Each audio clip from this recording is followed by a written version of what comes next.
Hey, what is going on with y'all, man?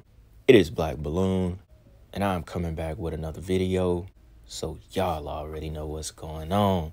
All right, y'all. Now, as y'all can tell by this very famous figure that is on the screen, today we are here to talk about Prince.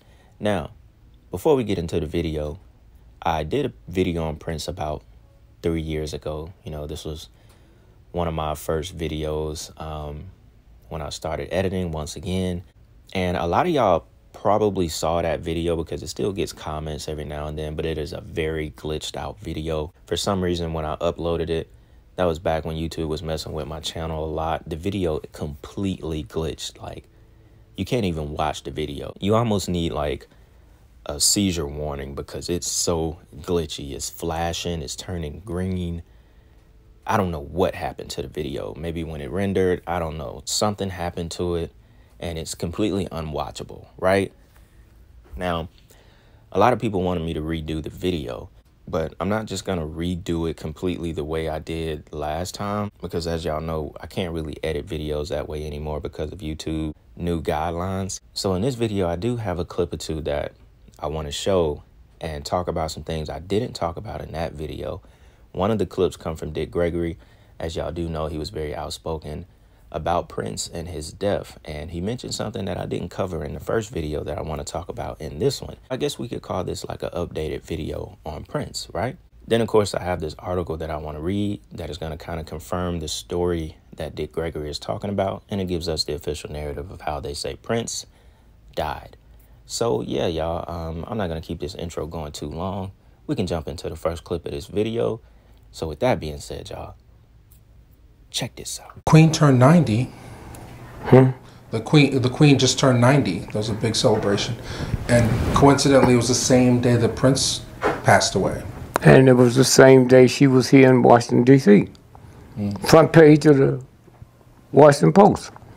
Got her family dressed in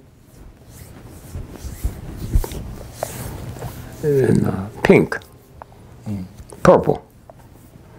And that's when she announced that Charles won't get, it's going to skip over him and point to the little boy, the Prince. The same day they killed Prince.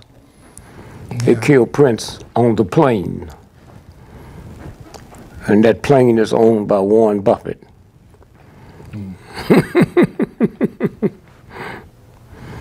And so those are the games they play, man.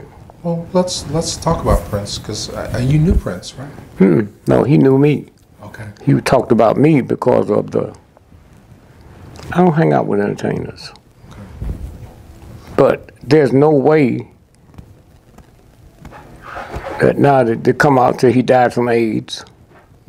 Okay. Well, remember the night that he died, the next day, he was on the plane. That same night they put him on the plane, he did a one-man concert at 8 o'clock and then another one. You saw it? Did it look like he was dying from AIDS? No. Okay, case closed. Why did they want him dead now?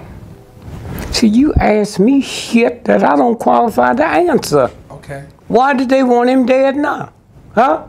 I'm asking. Because the white folks that killed him, they're not like niggas and ignorant white folk. I'll kill you, motherfucker. They do it 10 years later. Now, if I had to guess, I think when he went into that record company and talked to them folk with that slave thing on it, that's what got him killed. Don't kill no nigga for no money. Ain't nothing but chump change he got. Chump change. All right, y'all, real quick. I want to come in because there's a lot to process with what Dick Gregory is talking about, and some of these points are key to understanding why they sacrificed Prince. He talked about if he could guess that one of the reasons they killed Prince is because of him going into the record label with slave written on his face. Now, he was advocating for artists to control their own music. And, you know, he was basically trying to make a statement to his label to change the narrative and the conversation when he went into the meeting, so he can basically, you know, gain control over his music, his likeness, and his image. Prince was in a battle with his former label, Warner Bros. His 1992 contract with the label included a $10 million advance per album, 25% of royalties, and 6 albums. The deal also created a joint venture between Prince Paisley's Park Records and Warner Bros. And although the deal was touted as monumental at the time, Prince was reportedly unsatisfied, said he wanted more freedom and money, and advocated the same for the entire industry. And Prince goes on and he explained how the battle with the record label motivated him to write the word slave on his face. The dispute led him to write the word slave on his face to say that he was a slave to his record label. A lot of people thought he was silly or crazy or disrespectful for that stunt. He thought it was ridiculous to create albums and consistently be on tour and only receive $7 million of an estimated $140 million gross from the tour. Quote, imagine yourself sitting in a room with the biggest of the big in the recording industry and you have the word slave written on your face. That changes the entire conversation, Prince had explained. You know what they think of us. They say it makes it real hard to talk to you with that on your face. Why? And it got real quiet. They don't want to get into all that. Adding language into the conversation worked perfectly. It changed the dynamic of the conversation. And so that is when he referred to himself as a symbol combined with the male and female anatomical signs, or as the media noted, the artist formerly known as Prince. So literally his name was the artist formerly known as Prince. He was basically trying to renounce his old self, giving himself a new name, and thus declaring he no longer owed the label anything because he claimed he was no longer Prince. So Prince and Warner Bros. Eventually parted ways in 1996. He released albums on several other labels after the Warner Bros. Era, owning his masters from all recordings with the other labels. So it ended up working at the end of the day. In 2014, Warner Bros. Gave Prince his masters for the work he recorded with them in a deal requiring 2 new albums. Until his untimely passing, Prince worked relentlessly, fighting for artist ownership across the music industry. So this is the point that Dick Gregory was talking about, and I think it's very important to note, because he said these kind of people, they don't just say, hey, I'm about to murder you, or I'm gonna kill you, mother effer, like he said in the clip. And he was speaking real. This is how the industry works. They will get you 10 years later for a stunt that you pulled and embarrassed them on to begin with. And that is exactly how the industry works. Eventually, you're going to pay for it when you least expect it. So I just wanted to come in because I don't want to have to put all of this like in one talk toward the end of the video. I thought that was very important to note. But we'll go ahead and continue with the rest of this clip because I got something else I want to read to y'all. Check this out. Like a lot of people are saying, he had gotten the rights to his recordings. He got the what? The rights to his master recordings. Well, they tell you that so you can repeat it. How you know? He had said it. He had said it. His lawyers. How you know that was him? How you know who the fucking lawyers was? Huh? Okay. Huh? That's where you see you talking to the master, but I got the listeners. You know how many agents? The number one government agent is the mayor of Chicago's brother. Huh? Okay? Ain't nothing but CIA. Huh? So y'all come with this little weak shit. Huh? Well, I'm just curious. No, you can't be curious out of ignorance. Okay. Huh? All right. So. I just told you what I thought. Yes, sir. Okay? But they're gonna tell you the motherfucker didn't have no insurance, no will. But they got motherfuckers do his hair before he go out on stage. Motherfucker twist the back of his clothes, make sure ain't no lint on it. But they can convince you he didn't have no goddamn. If you hate all your family, you do what that woman did, the billionaire woman in New York, Hemsley, left it to her goddamn dog. But y'all can't even see that because these crackers told you about the nigga. Huh? It's a game. It's a fucking game, man. And the most important thing, the plane he was on is owned by Warren Buffett. He's the one who rented the planes. So there were pictures that TMZ circulated supposedly a prince riding a bicycle and waiting outside of a Walgreens. I'm surprised you asked me that. I mean, it's for the people. That was after he came back from Atlanta. Day before he died, outside the compound. And you didn't see no crowds around the motherfucker. Hey, Prince, huh? Then who in the fuck is TMZ? They're owned by Time Warner, And who in the fuck is Time Warner? his old record company. Huh? His old record company. Okay, case closed. It's a game. We even investigated the fucking mayor. The mayor of that little town said he ain't never met Prince. Okay? Oh? Okay. It's a game, man.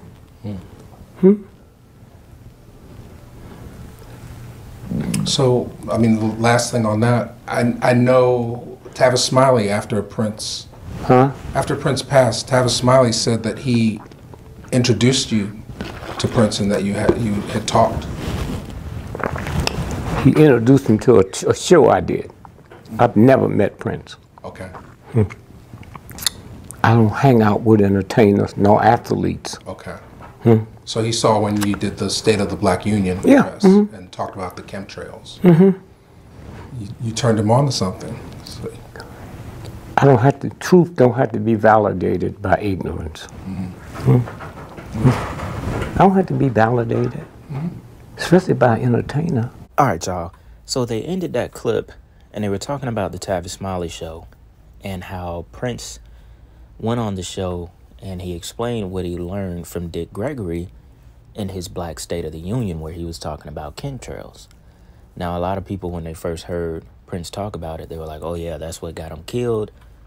They sacrificed Prince. He was exposing chemtrails. But little did we know it was a lot deeper as far as what was going on and the reason behind his death. Especially when you mentioned Warren Buffett owning the plane and, you know, TMZ always being there to take pictures and drop the news first. And basically it's owned by Prince, you know, former record label, Warner Bros., Time Warner. So just for context of this video, I do have the clip where Prince was talking about chemtrails. So I figured that would be important to go ahead and watch in this video because it shows, you know, the things that Prince was willing to take in, and he wasn't afraid to speak about it. And most importantly, he actually learned that knowledge from Dick Gregory. So we'll go ahead, check that clip out.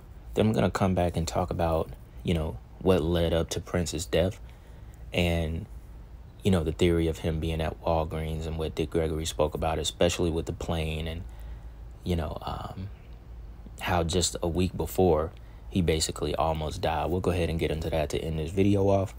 But for now, y'all, check this out. When I saw the State of the Black Union, Dick Gregory really moved me and a lot of my friends. I show it to everybody that comes over the house, especially white folks, because they need to hear that, you know, so that they know more about all of us. Because what he said affects all of us. He said something that really hit home about this phenomena of chemtrails. And, you know, when I was a kid, I used to see these trails in the sky all the time and say, oh, that's cool. A jet just went over. And then you started to see a whole bunch of them. And the next thing you know, everybody in your neighborhood was fighting and arguing and you didn't know why. Okay? And you really didn't know why. I mean, everybody was fighting. So he started riffing about the chemtrails. And he started to say things that hit home so hard. And I would recommend that everybody try to get what he said online or wherever and try to get a copy of it and just listen to it. Because I was so moved that I had to write the song. The other thing is the first line of the song says I was born on the same plantation in the United States of the red, white, and blue. And we live in a place now that feels just about like a plantation. We're all indentured servants, you know. When I found out there were 8 presidents before George Washington, I wanted to smack somebody. You know, I wanted to know why I was taught otherwise. Just tell me the whole story. I'll fill in the blanks, but don't, you know, don't tell me something that you think I'm supposed to know. All right, y'all. Now, remember in the beginning of the clip that Gregory said they killed Prince on the plane. He also talked about how, you know, which is a widely known fact, Prince died on the birthday of Queen Elizabeth, which was April 21st, and he died in 2017, right? Now, you know, that is obviously very blatant, and it's very interesting to note. Now, I found this article from the Associated Press that is very detailed, but when I read stuff like this, it really confirms that, you know, they're selling us a story. They're selling us a narrative. And if you're able to like pick it apart, you can notice what's going on here. Because remember, he said they killed Prince on that plane that was owned by Warren Buffett. And TMZ made sure they took those photos of, you know, the alleged Prince riding a bike, being outside by Walgreens. Remember, he said there was nobody around him. He was outside of the compound. No people like, hey, that's Prince, blah, blah, blah. So that was alleged. Basically, he's telling you that was not Prince. That's why he said, who owns TMZ? Prince's label.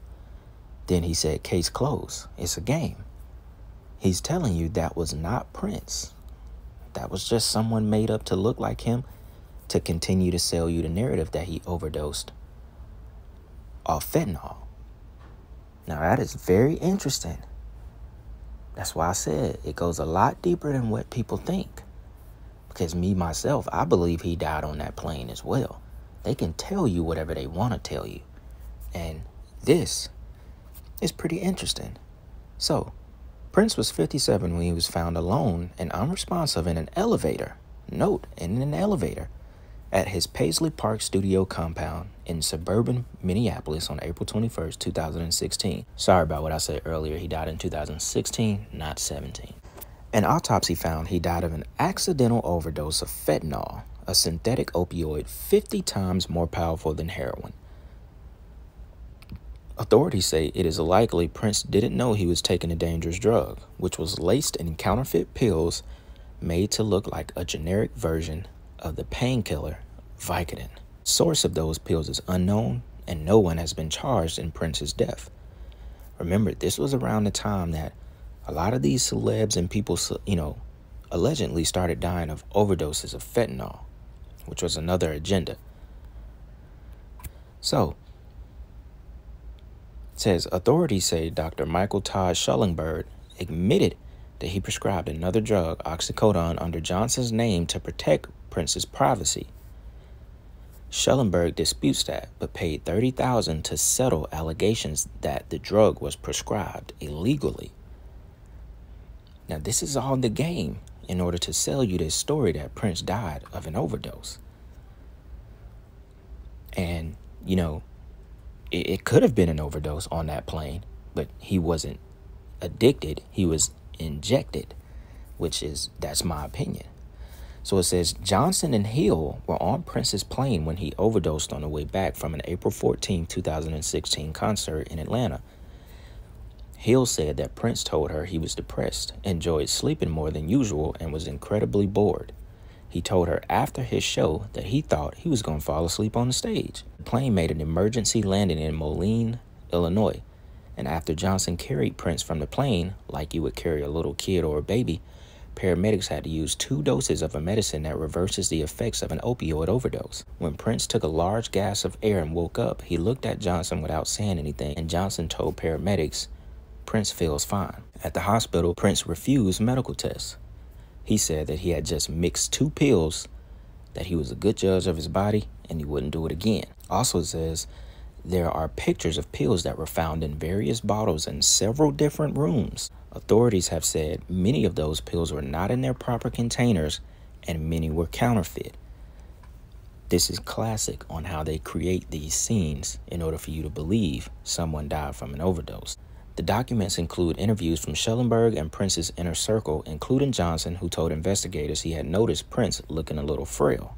But Johnson had initially contacted Schellenberg, his own doctor, to treat Prince in the fall of 2015. Schellenberg told investigators that Johnson texted him on April 7, 2016, saying Prince was complaining of numbness and tingling in one of his legs and in his hands, and he had vomited the night before.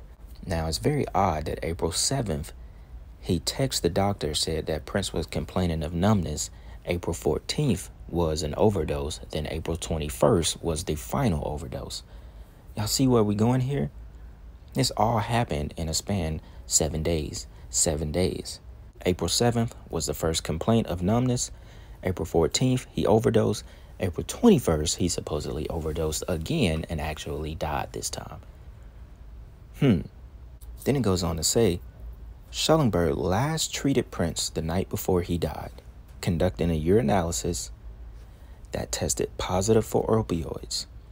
Meanwhile, Johnson and others had reached out to an addiction specialist, Howard Kornfeld, who dispatched his son to Paisley Park to try to convince Prince to seek treatment. Andrew Kornfeld showed up the following morning, and he was among those who found Prince dead. And just like Dick Gregory said, it's a game. Look at the person who owned the plane. Prince's label actually being the people who own TMZ, who can put out whatever, get there first, and basically convince you that this really happened, that anything really happened. I think even with Nipsey Hussle, TMZ were the first people to have pictures and tell you that this happened, that happened. Because it's a game. They control the media, and whatever we see, read in these articles, that's what most people will believe. And, I think Prince's story is deep. It's another one of those situations. It's classic. It's a classic sacrifice on how they gave it for so many celebrities, artists, actors, actresses. And, once you really start getting into this stuff and researching and, learning, it's easy to point out that y'all selling this right here. This story is for sale.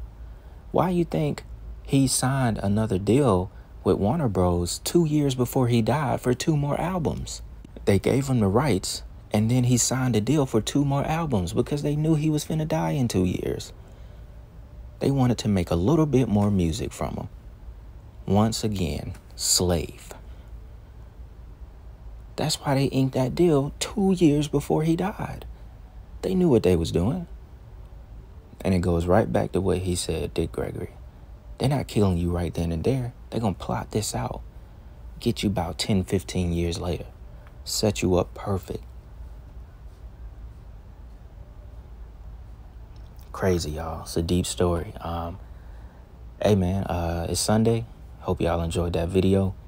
Like I said, kind of like the remake update. A couple things that I didn't mention in that first video I did a couple years ago on Prince. Y'all let me know what y'all think about this in the comments, man. As always, for my Sunday videos and any other day, I'm accepting requests for whatever y'all want to see on this channel. Remember, I can't do any of this without y'all. So definitely want to use this time to thank y'all for all the support, all the love that y'all constantly give me every time I drop a new video.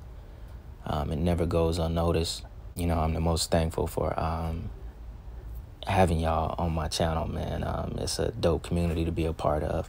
So with that being said, y'all, it's Black Balloon, and I'm going to see y'all soon. I'm out.